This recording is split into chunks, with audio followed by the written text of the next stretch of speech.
Nah, kalau yang tidak apa tuh, satu saja dalilnya, tidak pernah lakukan Rasulullah, tidak pernah lakukan Rasulullah. Akhirnya itu jadi masalah.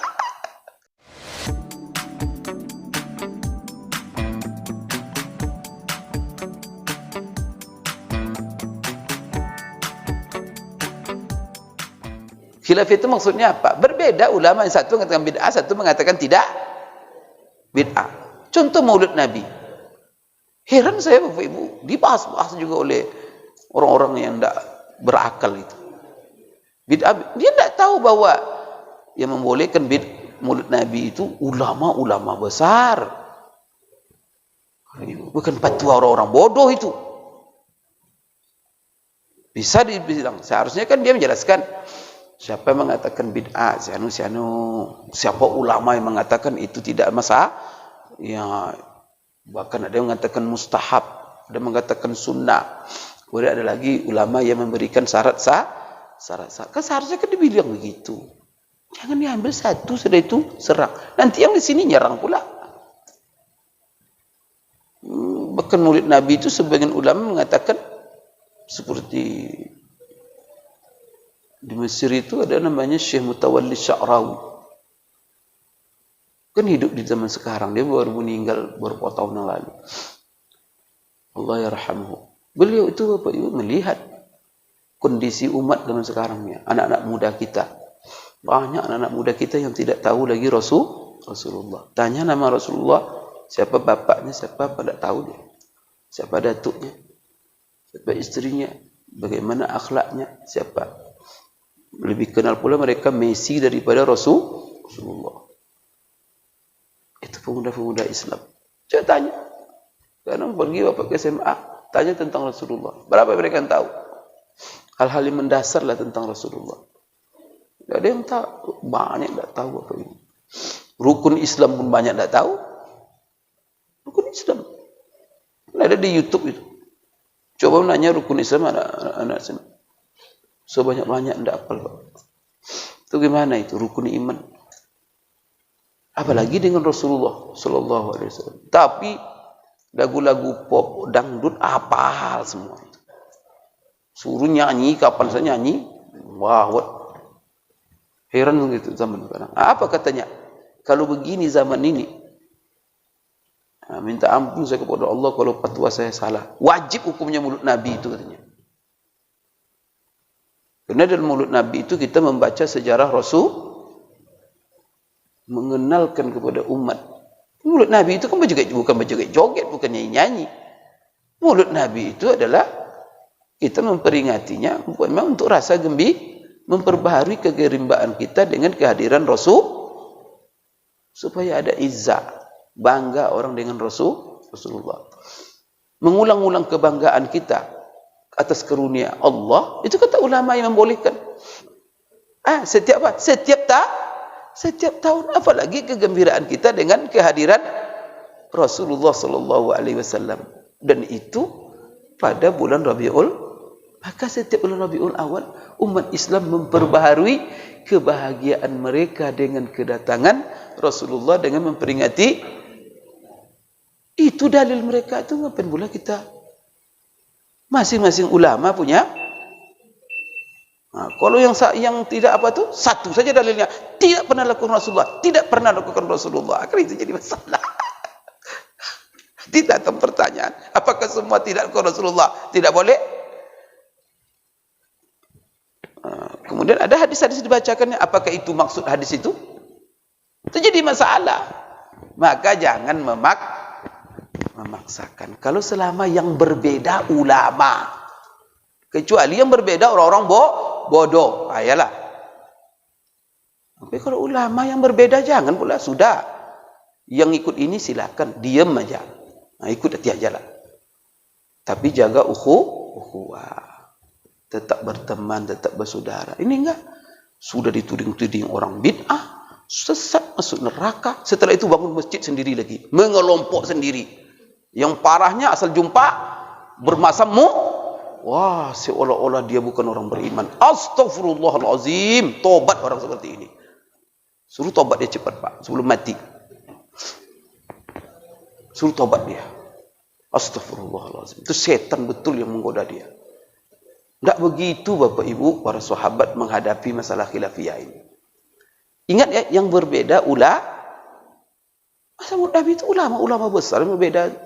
Nantilah saya jelaskan kalau timur Nabi siapa ulama-ulama yang mengatakan itu dianjurkan. Siapa ulama-ulama? Sekarang bahkan sebagian ulama yang betul-betul membid'ah-bid'ahkan itu berubah fatwanya sekarang. Seperti di Saudi sana. Sebagian mereka mengatakan kalau maulid Nabi itu hanya sekedar menjelaskan sejarah Rasulullah, di situ mengagungkan Rasulullah, di situ memuji-muji Rasulullah, tidak ada masalah. Malah itu sudah berubah pula fatwa mereka sekarang. Itu datang anak-anak, astagfirullahaladzim kemarin baru belajar, bid'ah, itu aja dibacanya. Innalillahi wa inna ilaihi raji'un. Bapak Ibu, mengganggu betul ketentraman kehidupan umat. Kami berdalil. Jangan ketipu-tipu orang. Kalau mau berdalil, kamu baca dalil semuanya. Kemudian jangan kamu membenarkan satu dalil ulama saja. Kalau kamu menguatkan, bilang saja. Menurut saya lebih kuat kalau kamu memang ahli ilmu. Tapi kalau kamu bukan ahli ilmu, bukan ahli tarjih, tidak mengerti, kamu jangan pula pura-pura seperti ulama. Pembohong itu namanya. Itu yang terjadi sekarang. Dia tidak tahu apa-apa. Tapi seolah dalil. Diuji dia pada ada, aku tahu dia itu. Bagaimana berdalil itu. Astagfirullahaladzim. Tapi itulah, ya saya kasihan juga saya lihat umat ini. Tergiring oleh orang-orang seperti itu. Dalil. Tertipu orang buatnya. Seharusnya dia dijelaskan. Ini ulama. Dia itu bukan ulama, Pak. Ini mohon maaf, dia bukan ulama. Yang gini, Pak. Taklid dia, Pak. Taklid betul. Itu lama dia bacanya dalil ulama itu. Dia sampaikan sama orang. Tapi tingkat ilmunya untuk memperbandingkan, menterjih, dia juga ikut ulama lain. Taklid juga. Tapi kalau dia sendiri, dia tidak, sekali kacau umat dibuatnya. Saya kadang agak karena melihat umat tidak bertegur sapa ini, Allahu Akbar. Saling memisah-misahkan diri. Kemudian mengklaim-klaim ini ustaz sunnah, pengajian sunnah, mobil sunnah, semua sunnah. Pakaian sunnah. Kemudian dicap-cap orang lain tidak sunnah. Kemudian melarang orang, kamu jangan mengaji situ, itu bukan pengajian sunnah. Ini siapa yang membuat ini, Pak? Kalau menurut saya ini muncul ahli bid'ah sekarang. Itu yang ahli bid'ah, ngotak-ngotak umat. Sembarang saja. Apa dasar mereka ngotak-ngotak umat itu? Rasulullah mengajar gitu. La ilaha illallah. Quran mengajarkan gitu. Quran Muhammadur Rasulullah walladzina ma'ahu asyidda' 'alal kuffar ruhama. Orang beriman itu kasih sayang. Kalau dia tidak berkasih sayang lagi, benci-membenci, berarti dia menuduh orang itu tidak beriman. Berarti dia masuk kelompok takfir. Khawarij. Mengkafirkan itu bahayanya. Anda sadar itu? Kalau sudah membenci, berarti apa? Orang kafir yang dibenci itu. Padahal dia masih sholat, Pak. Masih puasa dia. Masih berzikir, baca Quran dia. Dibenci semuanya itu. Tak salam sama sekali. Berarti dia menganggap maka kelompok ini tanpa sadar takfiri. Telah mengkafirkan orang secara halus. Maka Bapak Ibu, tolong jaga anak-anak kita. Saudara-saudara kita. Jangan masuk kelompok-kelompok seperti ini. Itu radikal lagi, enggak benar. Ini Bapak Ibu, ujung-ujungnya dipancing lagi perang nanti. Ini musibah besar ini. Kemarin telah di Lombok kemarin. Diserang. Itu orang tidak sabar, Pak. Disalah-salahkan orang. Dihina-hina lagi, direndah-rendahkan lagi. Siapa yang mau? Dia sudah apa, Pak? Saya dengar ceramah dia. Menghina-hina memang, merendah-rendahkan. Dia cuma berpegang pada satu pendapat, itu dia apakannya. Itu menyerang yang lain, dia sudah serang orang-orang itu. Dicemeh-cemeh pula. Kan mancing perang itu namanya. Tidak santun sedikit pun. Kamu siapa? Dia bukan ulama, Pak. Bukan ulama dia. Ini mohon maaf. Dia cuma baca buku. Ya, buku itu dibacanya, buku alirannya begitu memang. Dibacakannya Bapak Ibu. Dibilangnya sunnah.